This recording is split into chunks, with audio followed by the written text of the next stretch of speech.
Amém. Glória a Deus. A gente está estudando, então, nessa microsérie, só no mês de maio, o tema redenção familiar. Tá? Então, semana passada a gente falou de adoração.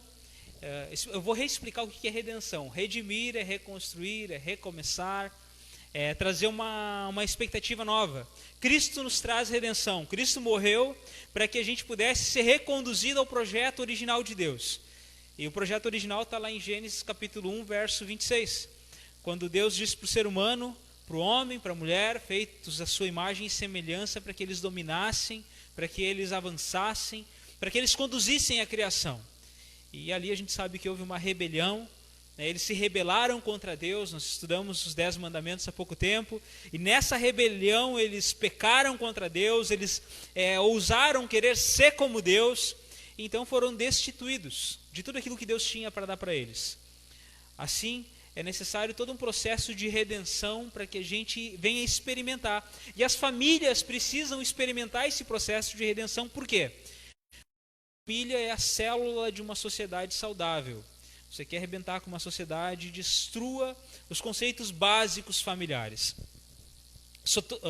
Eu sou totalmente contra machismo. Tá? Sou contra machismo. Contudo, a masculinidade à luz da Bíblia é um conceito básico, é um conceito que está lá inerente na criação. E eu assisti uma reportagem esses dias de uma TV holandesa que estava ali entrevistando uma socióloga da União Europeia.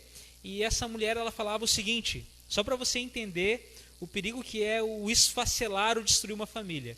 Ela falava que os homens europeus estão emasculados. Eles deixaram de ser homens no sentido correto da palavra, tá? Não no sentido de se vestir como homem, mas no sentido de exercer a sua postura masculina. E o que aconteceu? Em todo esse processo de migrações que aconteceu na Europa, muitas pessoas que vêm de outros países vem realmente de uma cultura machista, de uma cultura que oprime mulheres, de uma cultura que estupra mulheres, de uma cultura que chega a cortar a genitália feminina. Isso acontece no mundo hoje. Em alguns países de cultura islâmica isso acontece. E esses homens chegando ali numa cultura onde não existem homens à luz da Bíblia, eles começam a exercer opressão. E o número de estupros que tem acontecido com mulheres na Europa é gigantesco. Essa socióloga ela comentava que em alguns locais da Alemanha as mulheres nem ousam sair nas ruas à noite com medo de serem abusadas. E o que está acontecendo lá? E à luz dessa socióloga ela provava a ausência de homens bíblicos.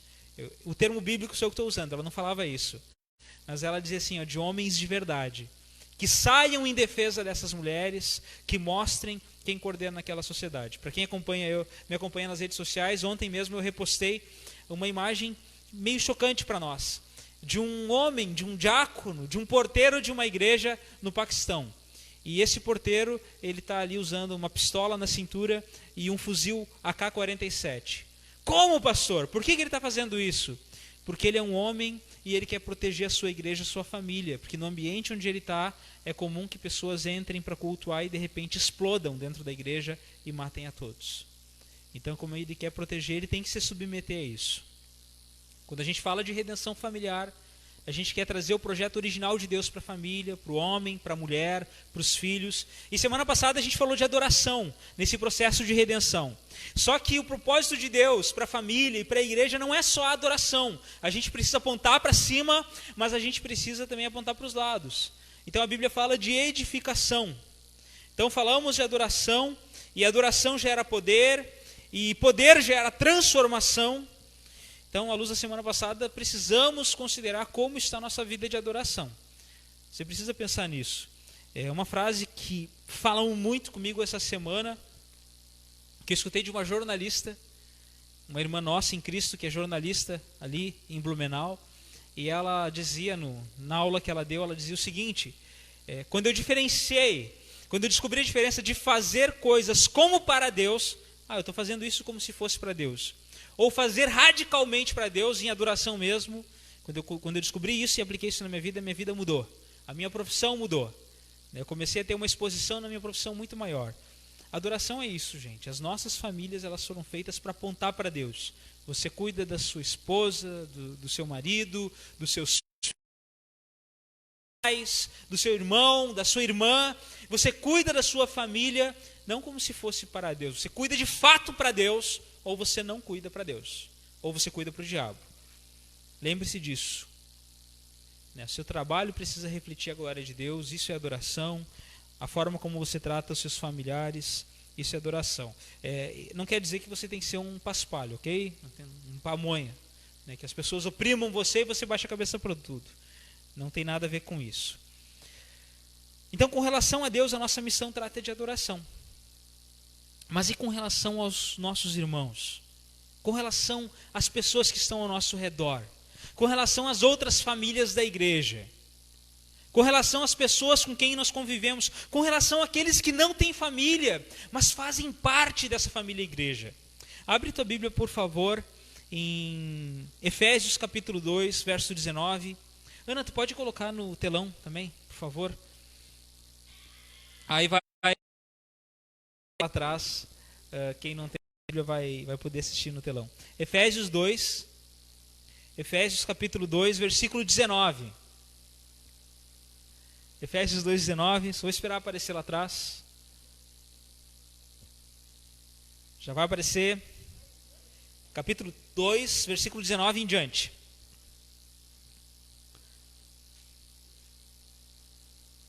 Tá, 19 até o 22 nós vamos ler. Se liga no que está falando ali. E agora nós vamos entrar de fato no tema de redenção familiar no sentido de edificação.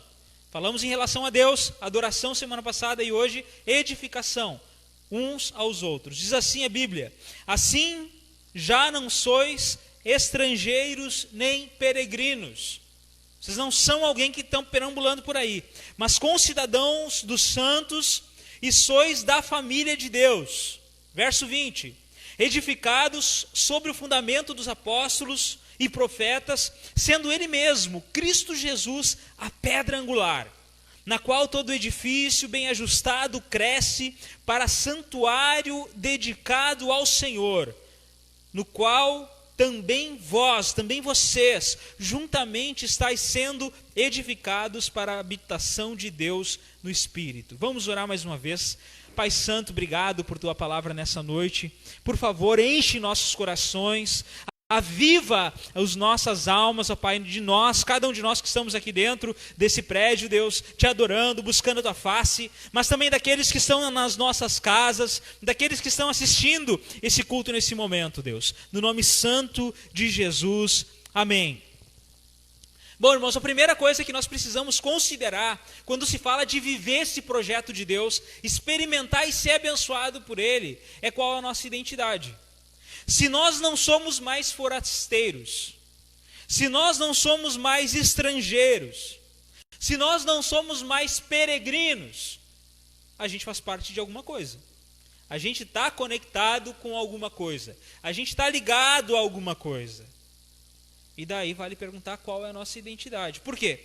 Porque a nossa identidade, ela revela quem a gente é e com quem a gente tem compromisso. A identidade de qualquer pessoa revela isso. Quando eu era jovem, talvez adolescente, tinham lá na Inglaterra, tinham os hooligans, que eram torcedores de alguns times de futebol. E, infelizmente, a identidade deles era a violência com que eles tratavam torcedores de outros times, quando tinham grandes jogos. E ali na União Europeia tem jogos muito grandes. Então aqueles jovens tinham uma identidade, embora fosse uma identidade toda tosca, horrível. Essa visão que eu te dei antes do senhor armado, cuidando de uma igreja lá no Paquistão, é porque a identidade dele está tão ligada àquela comunidade, tão ligada à sua família, que ele está disposto a dar o sangue dele. E eles usam essa frase, literalmente: até o último sangue protegerei aqueles que estão sob o meu teto. Eles estão tão ligados a isso que a identidade deles leva eles à ousadia de sacrificar suas vidas.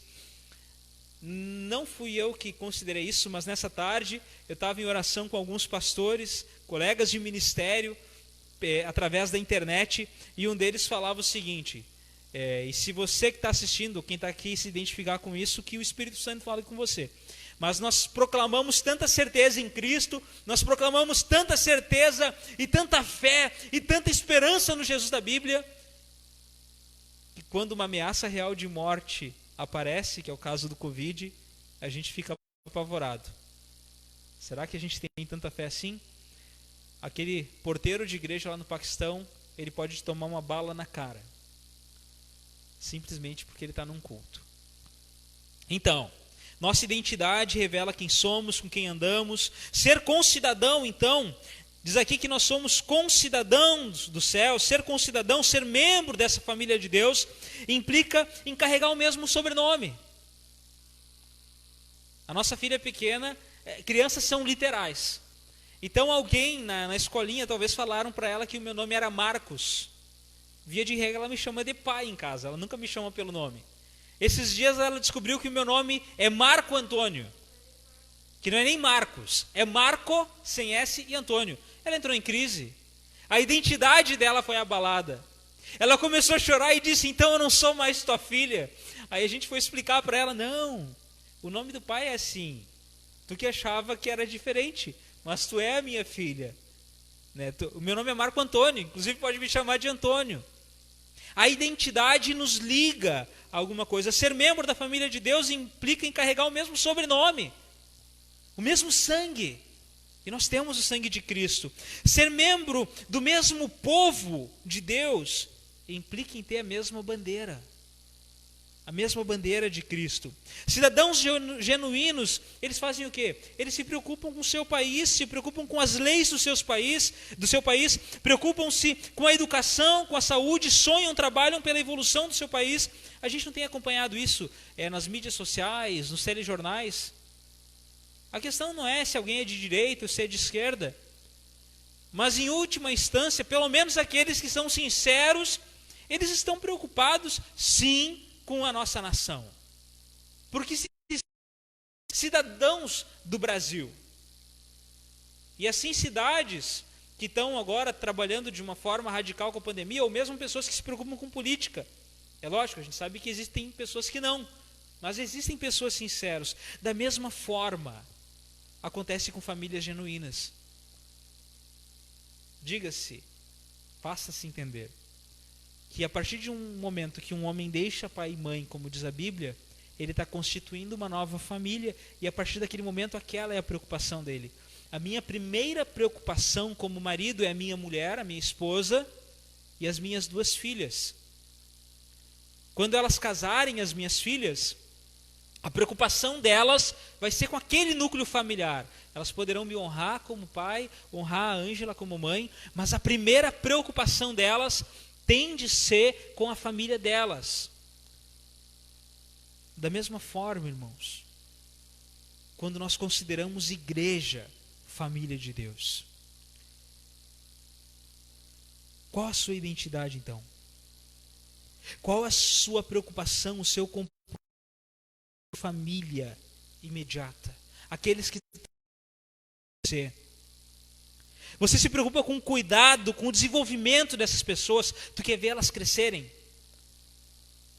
Se sim, como tu tem investido? Tu te preocupa em ajudar os seus familiares? Ou seja, quem está aqui assistindo, ou quem está vendo pela internet, ou está ali que nem sanguessuga. Alguém aqui, não sei se alguém já pegou sanguessuga.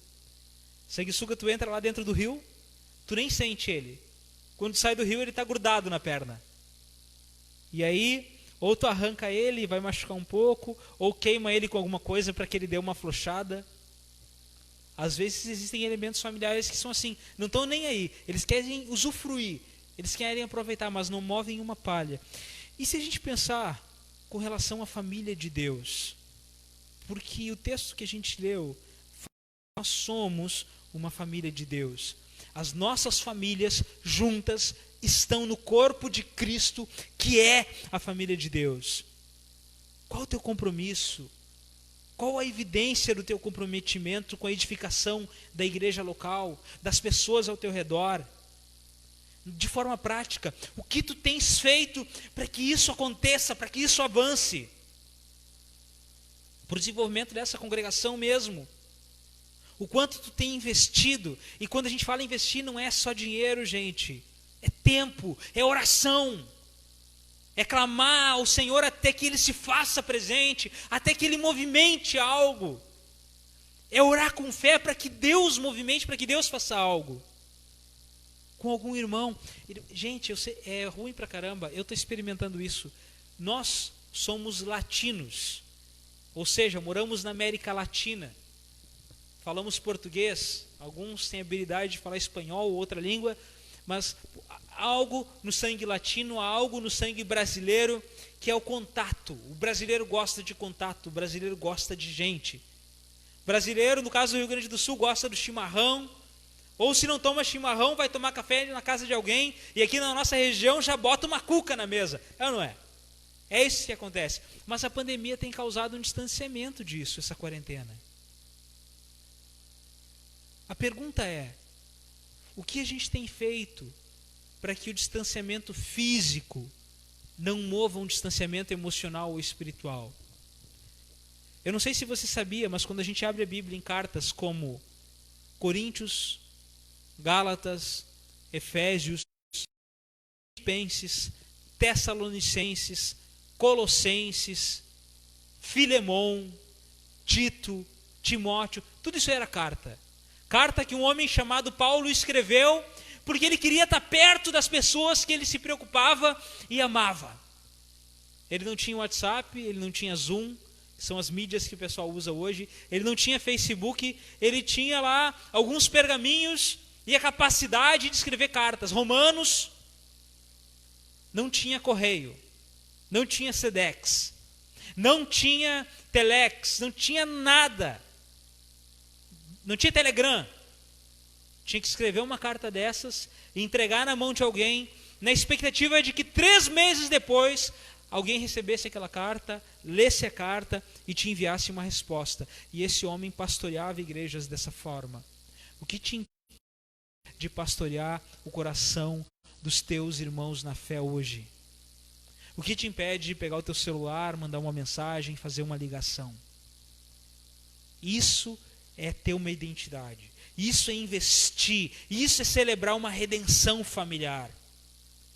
É mover a sua família num ambiente espiritual. É se fazer servo. É experimentar o poder de Deus. Quando nós temos uma cidadania, nós seguimos leis e essas leis definem a nossa cidadania. As nossas práticas, da mesma forma, vão definir nossa família. E o nosso cristianismo vai definir se somos cristãos ou não. Não com relação à quarentena, mas outra pessoa que me chama a atenção nas redes sociais, você procura depois, é um homem, no Instagram dele está assim, ó, perdoe-me pelo meu inglês, tá? Machine Gun Preacher, pregador, não sei como é que fala, mas seria uma arma pregadora, alguma coisa assim. É isso, Felipe? Pistola pregadora. Por que esse cara tem esse nome? Certo, ele prega sem parar, fala muito rápido, que nem uma metralhadora. Talvez sim. Mas no local onde ele está na África, onde no Sudão, onde é um local dominado por terroristas, que vão lá e sequestram crianças para botar na frente de guerra, para botar uma metralhadora na mão de um menino de 11 anos, para que aquele menino invada uma aldeia e mate cristãos. Esse homem já matou alguns terroristas para defender a igreja dele e para defender orfanatos. Isso choca a gente, porque a gente vive num país livre. E o fato de nós vivermos num país livre e não considerarmos as dores dos nossos irmãos e ao que eles são submetidos fora do nosso país, faz com que muitas vezes a gente leve um cristianismo aguado ou meia boca. Meu irmão, minha irmã, Jesus te chama a um cristianismo radical, onde tu não tem que pegar numa arma, mas tu tem que pegar na tua Bíblia e agir de forma radical com relação a ela. Abrir ela como ela sendo, porque ela é a palavra de Deus. Ser vibrante com ela. Entender que se lá na África alguém se submete dessa forma, quanto mais você pode fazer aqui num país livre. Entender que se Cristo venceu a morte, você não tem medo da morte. E se você não tem medo da morte, não precisa ter medo de nada. Volto a dizer, suas leis definem sua cidadania. Somos brasileiros, nos submetemos às leis do Brasil. Suas práticas definem sua família. Cada família tem um conjunto de práticas, de regras que segue. Lá em casa nós temos um horário de culto no lar. Nós temos aplicado a palavra de Deus de uma forma específica na Maria Eduarda, porque ela é menor. Não dá para explicar coisas muito complexas para ela. E isso tem definido o nosso ambiente espiritual em casa. Da mesma forma, sua prática cristã define o seu cristianismo. Guarde isso. Países, famílias e a igreja possuem diretrizes claras. Então, se a gente exige cuidado de governo, a gente precisa considerar algumas coisas. A primeira, você cuida da sua família imediata, da sua família consanguínea, da sua família espiritual. Hoje, à luz da Bíblia, você cuida da sua família. 1 Timóteo capítulo 5, verso 8 diz assim: ora, se alguém não tem cuidado dos seus, e especialmente dos da própria casa, olha o que diz a Bíblia, tem negado a fé e é pior do que um descrente. Se o cuidado da sua família não faz sentido para você, você nega a sua fé. Volto a dizer, prioridade familiar. Para quem é casado, para a mulher o seu marido, para o marido a sua esposa, seus filhos, aqueles imediatos, quem não é casado ainda, se mora com os pais, aqueles que são com você, seus pais, abençoe seus pais. Mas o que diz a Bíblia é que se o cuidado da sua família não faz sentido para você, você está negando a fé. Se o cuidado da sua igreja, porque igreja é família, não faz sentido para você, você está negando a fé. E segundo o texto bíblico, diz assim: você é pior do que um incrédulo. Pensa nisso. Você é pior do que um incrédulo. Então o que envolve esse cuidado? Eu tentei pegar 3 pontos básicos para que não delongasse e a gente pudesse aplicar de uma forma simples. A primeira coisa, disciplina. Provérbio 12:1 diz assim: quem ama a disciplina, ama o conhecimento. Olha que coisa boa. Você ama a disciplina, você ama ser disciplinado, você ama a disciplina entendendo que ela pode ser útil na vida dos seus amados irmãos, aqui como congregação, ou na sua casa, você ama o conhecimento. Mas o provérbio segue: agora aquele que aborrece a disciplina, que aborrece a repreensão, segundo o provérbio 12:1, a Bíblia diz que essa pessoa é estúpida. É isso que está lá na Bíblia. Quem ama a disciplina ama o conhecimento, mas o que aborrece, o que não gosta, o que não quer saber disso, é estúpido. Provérbio 27:17, como o ferro se afia, assim o homem é o seu amigo. A disciplina é você muitas vezes ser duro, ser firme com um irmão, com uma irmã. No seu relacionamento ali familiar, com marido, com mulher, com filhos. É o ferro afiando o ferro. Imagina se uma faca fosse chorar cada vez que a gente passa lima nela. Ia chorar muito. Por quê? Porque quando passa lima, para ela ter um bom fio, precisa desgastar. Só que depois de bem afiada, se alguém já pegou uma faca bem afiada e cortou o dedo, sabe do que eu estou falando. Tu não faz força.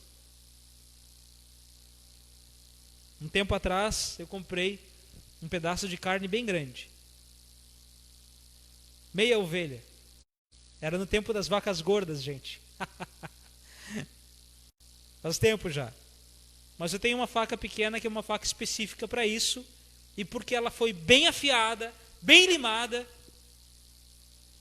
rapidamente eu peguei ali e desmontei todo aquele pedaço de carne. Quando a disciplina dos nossos irmãos, a disciplina de Jesus toca os nossos corações, o propósito dela é nos limar, nos preparar para que sejamos úteis. Hebreus 12:16 diz que o Senhor corrige a quem ama e açoita a todo filho a quem recebe.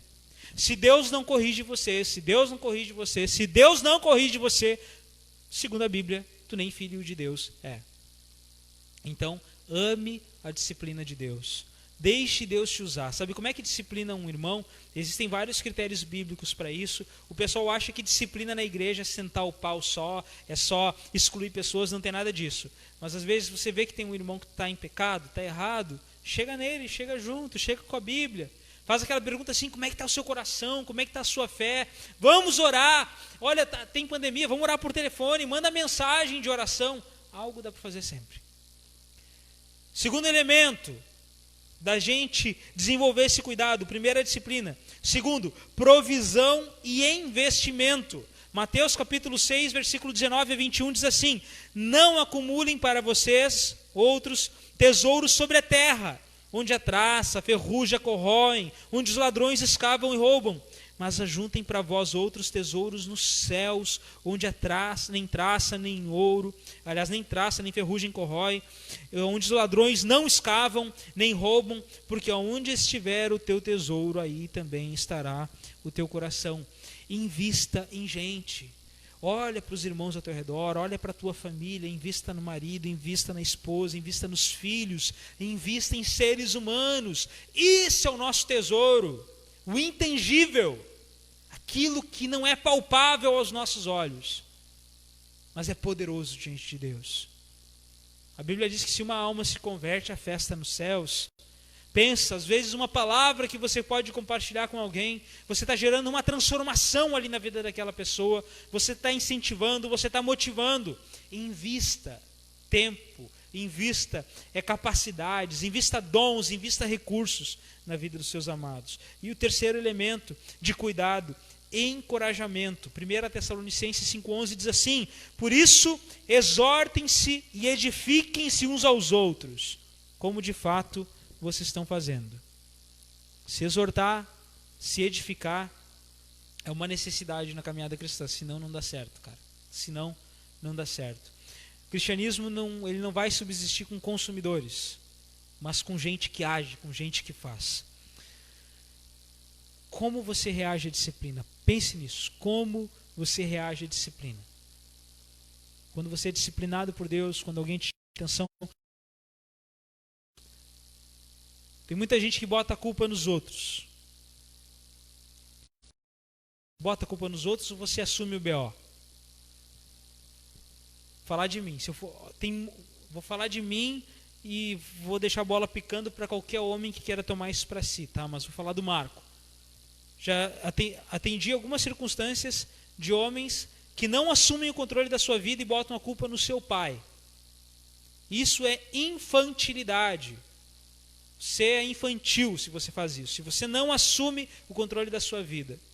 Eu não estou falando aqui com relação a problemas que podemos ter de diversas formas, já tratamos isso aqui na igreja. Pessoas podem ter problemas emocionais, pessoas podem ter problemas espirituais, pessoas podem ter problemas até mesmo químicos, biológicos, e aí para isso tudo tem tratamento. Mas existem elementos que pessoas ficam se apoiando, porque meu pai, e enquanto você não assumir o controle, não adianta, cara, a culpa não é do teu pai, a culpa é sua. Você tem que pegar a enxada e começar a capinar o seu pátio. Não adianta ficar lá olhando que o mato vai ficar crescendo e nada vai mudar.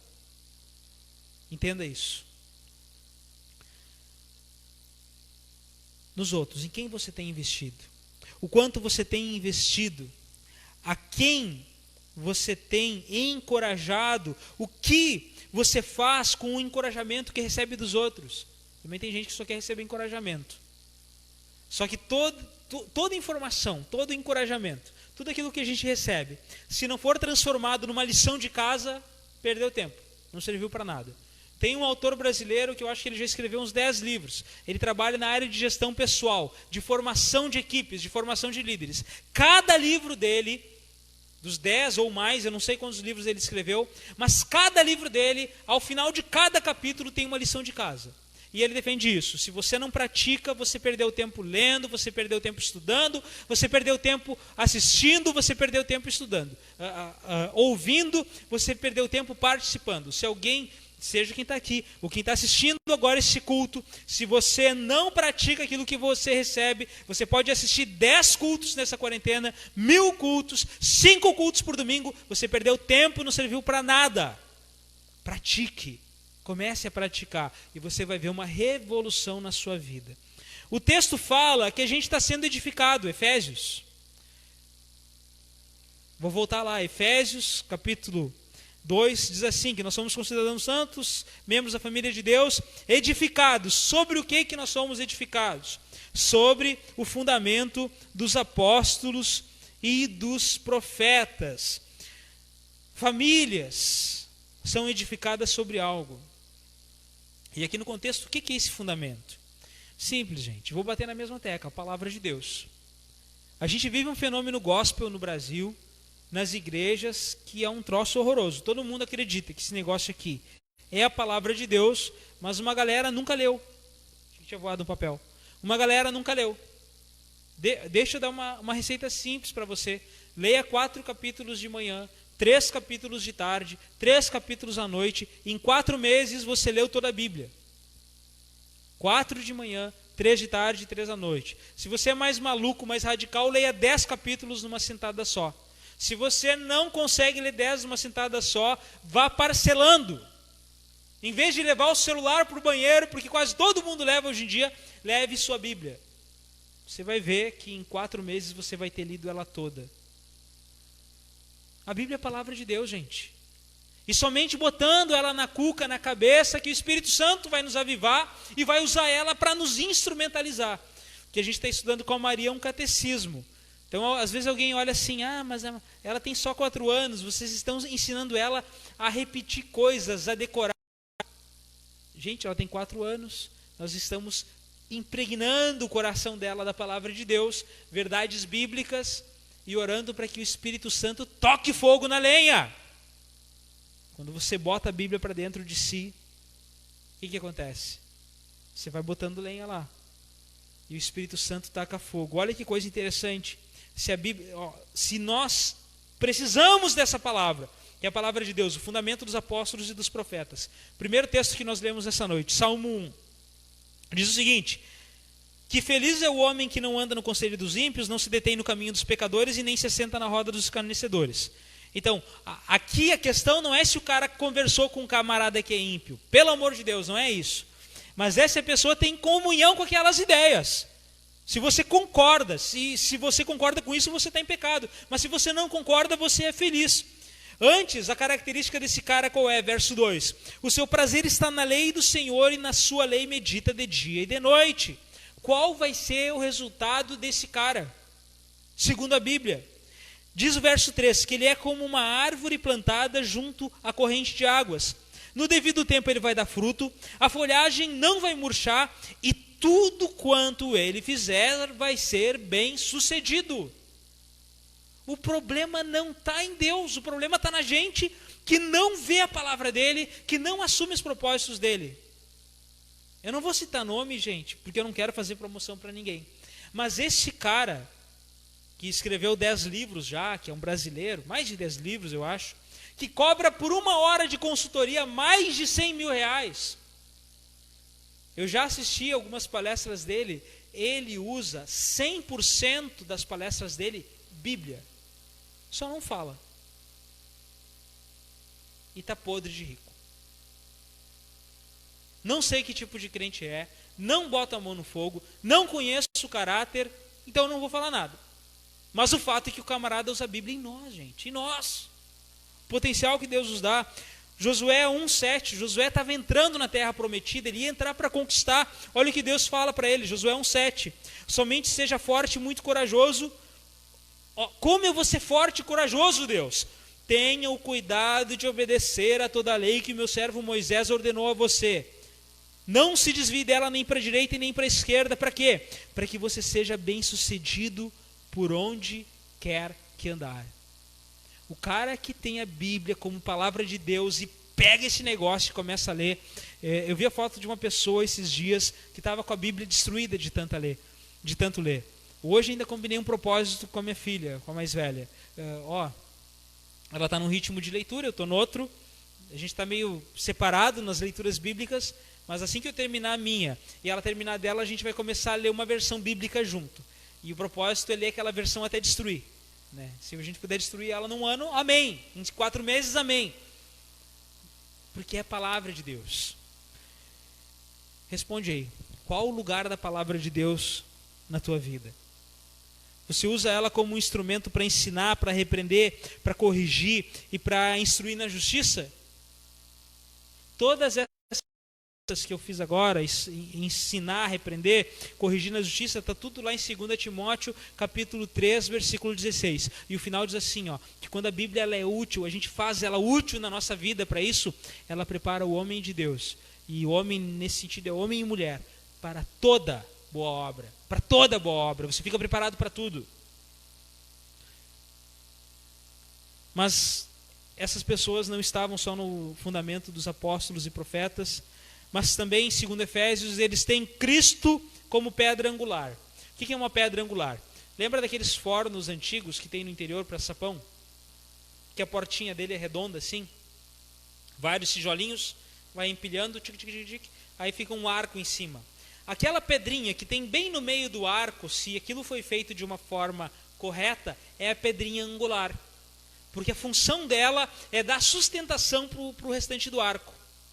Então, quando você vê aqueles arcos, eu confundo romanos, gregos, sei lá o que, lá para aquelas bandas europeias, aquelas construções bonitas, geralmente aquela pedra que tem ali bem no meio é o que traz sustentação ao arco, é a pedra angular.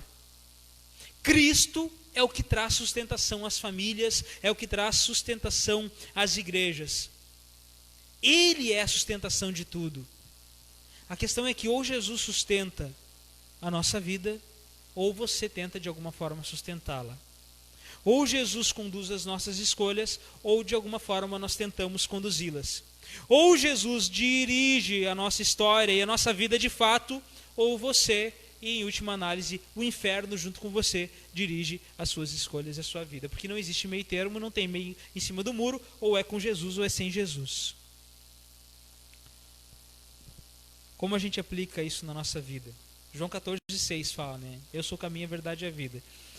Irmãos, ou a gente adora a Deus como Jesus adoraria, ou é uma adoração meia boca. Ou você usa ânimo e vigor para cuidar da sua família, e celebrar na família de Deus, e cuidar da família de Deus, da igreja, como Jesus cuidaria, ou você está fazendo por fazer. Ou Jesus é o padrão, ou não tem padrão. O nosso padrão tem que ser Jesus. Tem que ser Jesus, tem que ser Jesus, apesar das nossas falhas. Qual o seu padrão? Que tipo de padrão tu segue? Lá no início que eu falei, você vive como se fosse para Deus ou você é radical? Eu vivo para Deus. Você é capaz de dizer isso hoje? Eu vivo para Deus, ponto. Deus espera essa radicalidade da gente. E a última parte do texto diz que estamos sendo juntamente edificados, ou seja, nós somos coedificados, edificados uns nos outros. E, irmão, se realmente a gente está conectado com a igreja de Jesus, a gente vai ser dia após dia edificados, transformados, amadurecidos, aprimorados, desenvolvidos, e a gente vai acabar celebrando unidade dentro da diversidade. Que tipo de diversidade? Nós somos diferentes. Eu vou dar um exemplo tosco. Talvez alguns aqui gostem de uma música, gostem de bandinha. A gente mora aqui numa região que curte bandinha, Eu gosto de rock and roll. Gosto muito de rock and roll. Ontem estava terminando, estudando esse sermão aqui, fazendo uns rascunhos, e ainda chamei a Ana Clara para estudar o que eu estava escutando. Estava lá, guitarra batendo, bateria, baixo, era um... Casualmente mesmo, não estava procurando isso, vi lá, tem um pastor norte-americano, Joey Thorne, alguém postou um videozinho dele, e ele estava estudando para o sermon service, para o sermão de domingo, e que ele estava escutando rock and roll pesado também. Eu me identifico, eu gosto. Talvez você ia dizer assim, eu sou mais as quebradas, pastor, eu gosto de hip hop. Eu dou um salve para a galera. A gente estava estudando um texto esses dias em casa, qual era o texto, eu não me lembro. Não, alguém disse salve, para Jesus, e na hora a gente começou a dar risada porque parecia que Jesus estava na quebrada, Chega alguém e diz assim, salve Jesus, mas é fato, Talvez, dependendo da sua região, da região do país, a galera vai adorar a Deus com hip hop. A questão não é essa, mas você está fazendo com ardor para Jesus, Você está fazendo com fervor, com sangue no olho, porque é para Jesus? Aí que é isso que nós temos que considerar.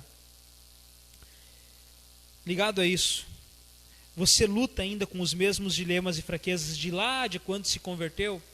Se a resposta é positiva, tem coisa errada aí, cara. A gente tem que crescer. Como lida com as tentações? São as mesmas tentações ainda, no mesmo nível. Minha tentação era comer açúcar quando eu era criança. É sério, eu não podia ver um pote de açúcar cristal que eu comia escondido da minha mãe. Nescau, então, de colher, assim, escondido. Cara, você lida com esse tipo de tentação ainda? Se eu lidar... eu não posso ver um pote de Nescau na minha casa. Lógico que eu tiro isso de letra, porque eu cresci. Espiritualmente também. Precisamos crescer.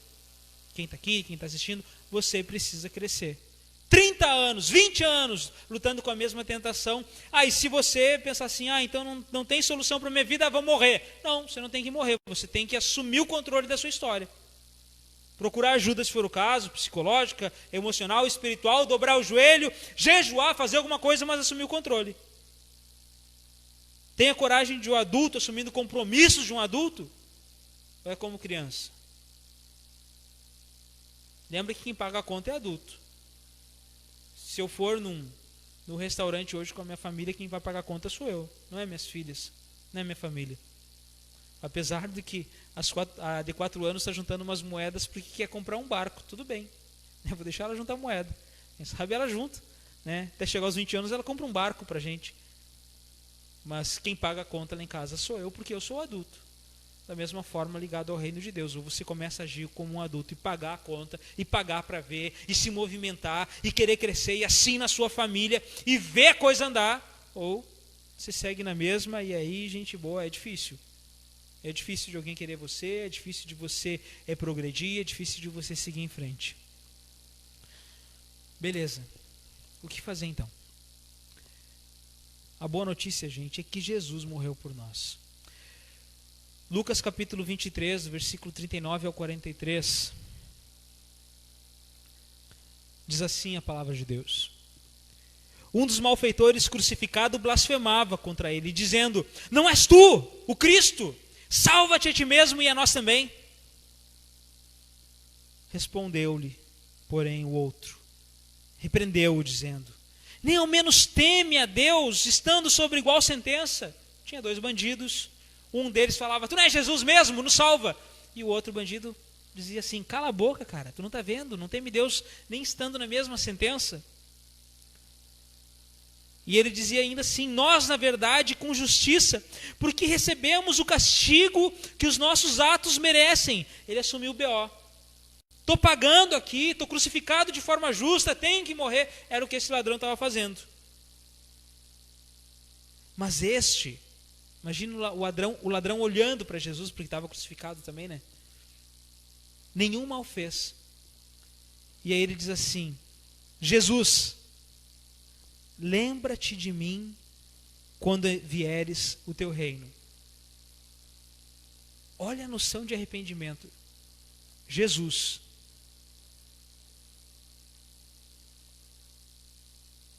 eu sou um bosta. Pensei 5 segundos antes de falar isso. Mas foi o que o cara disse, tá? Não tem. E se você vier me repreender, não agiu com decoro, que a boca fala, está cheio o coração. Lê Filipenses depois. Capítulo 3, você vai ver Paulo associando todo o currículo eclesiástico dele a cocô de boi, estrume. Está lá em Filipenses capítulo 3. Quando ele fala que ele considera tudo como perda para conseguir achar a Cristo, se você ler no grego, lá está escrito estrume, cocô de boi. Tá? É isso. Então, voltando. O que esse cara está dizendo aqui para Jesus é justamente isso, que ele não era nada. Ele assumiu o BO, ele sabe que ele pecou, ele sabe que ele errou, ele sabe que ele está numa condição ruim. Olha o que Jesus falou para ele. Em verdade te digo que hoje estarás comigo no paraíso. Gente, quando trata de redenção familiar, se a palavra de Deus ainda hoje não tem valor para ti, se você não tem o hábito de investir na tua família ou na família da fé, na vida dos outros, se disciplina não faz diferença para você, se você não é um encorajador, uma encorajadora, se tu olhou para esse texto bíblico e tu considerou que tu não apóstolos e dos profetas, quanto mais em Cristo, Cristo não conduz a tua vida. A boa notícia é que Jesus morreu pelos teus pecados e há saída para aquele que se arrepende verdadeiramente. Esse homem era um bandido e Jesus falava para ele que naquele dia, em verdade eu digo que hoje, não era daqui a 1 ano, daqui a 2 anos, não era depois de pagar uma promessa, houve ali só uma situação de arrependimento. E Jesus dizia: hoje estarás comigo no paraíso. 1 Pedro, capítulo 5, diz assim: portanto, versículo 6, humilhem-se debaixo da poderosa mão de Deus. Humilhem-se debaixo da poderosa mão de Deus. Sabe o que é se humilhar? É abrir mão de si. É dizer: ó Deus, eu não tenho condição, não dá. Olha o que diz o restante do versículo. Capítulo 5, verso 6. Para que eu vou me humilhar? Para quê? Para que Deus os exalte no tempo devido.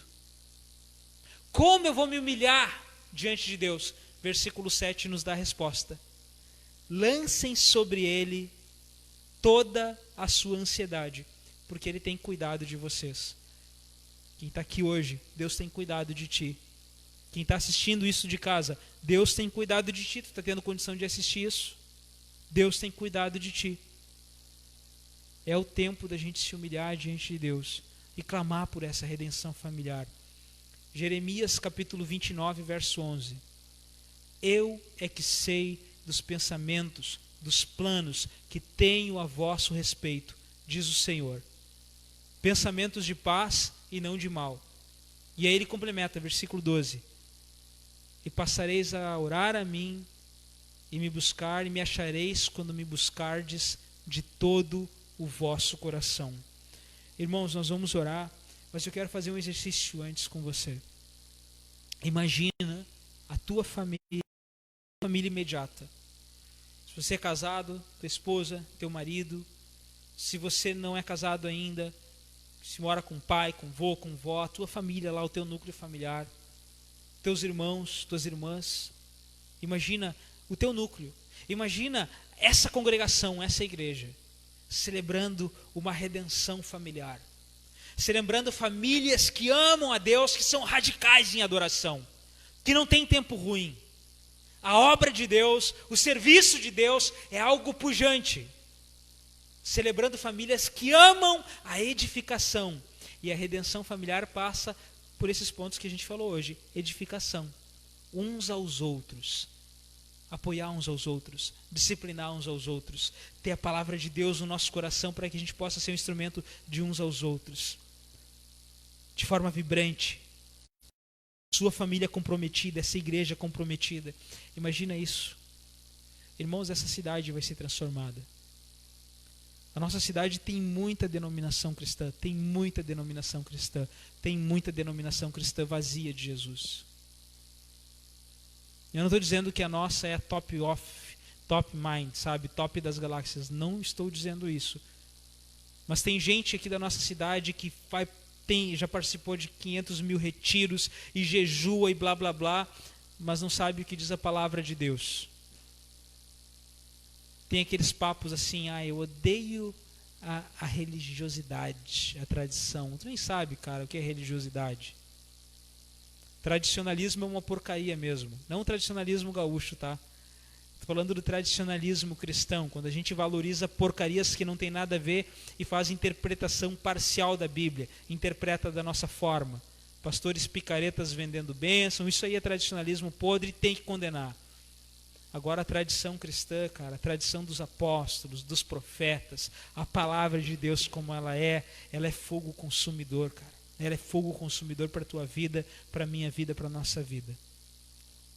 Desafio para essa noite é que a gente se arrependa. Se Jesus falou com você, arrependa-se, olhe para esse Cristo que transforma. O Cristo que pegou um ladrão que estava morrendo, cara, e deu a eternidade para ele. E nós não estamos crucificados, nós não estamos morrendo. Talvez alguém aqui se sinta até como o gadareno, aquele camarada que vivia entre os sepulcros. Lembra dessa história? É tão interessante a história dele, porque ele vivia entre sepulcros, sujo, se feria com aquelas pedras, talvez a carne cortada. Atavam ele com correntes e ele, endemoniado, arrebentava as correntes. Conheceu Jesus, Jesus libertou ele, e aí ele vestido, ele vai entrando no barco dizendo: Jesus, eu vou contigo. E aí Jesus fala: não, volta para casa. Tu tem que contar o que aconteceu contigo. Sabe o que Jesus transformou ele, gente? Jesus transformou ele num missionário. O endemoniado que morava no cemitério, aquele que se cortava, que vivia nu, agora ele é um missionário. Agora ele chega na cidade dele falando, conversando e anunciando as grandezas daquele que tirou ele das trevas para a luz. Tinha uma mulher que ninguém queria andar com ela, porque ela já tinha tido 4 maridos. Pegava todo mundo no bairro lá. A história da mulher samaritana. E além disso era samaritana ainda. Judeus não se dão bem com samaritanos. Mas um dia ela tem um encontro na beira de um poço, meio-dia, com um camarada que ia mudar a vida dela, e o nome dele era Jesus. E se você ler aquele texto, está lá em João capítulo 4, você vai descobrir que ela volta para casa e anuncia que existe um profeta. Ela se torna uma missionária. Jesus chama você e torna você um servo, uma serva de Deus, um homem, uma mulher que vai virar o mundo de ponta cabeça servindo a Ele. Vamos orar. Depois da oração estamos encerrando esse culto.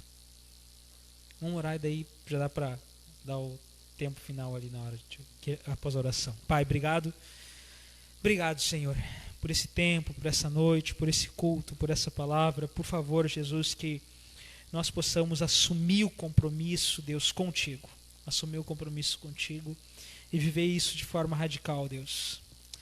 Senhor, derrama do teu poder, do teu Espírito sobre nós, sobre cada pessoa que esteve nos acompanhando pela internet, sobre os irmãos que estão aqui, Senhor Deus, congregados nessa noite, que vieram te adorar. Pai, em nome de Jesus, aviva os nossos corações e nos usa, Pai. Que nessa cidade venhamos a ser o povo da palavra, o povo do Senhor, com compromisso radical, e ver a obra do Senhor nos nossos lares. Abençoa a casa de cada um aqui, Deus. Abençoa essa igreja no nome de Jesus. Amém. Isso aí, gente. Estamos despedidos. Obrigado a você que nos acompanhou. Obrigado a quem está aqui conosco nessa noite. Que Deus os abençoe.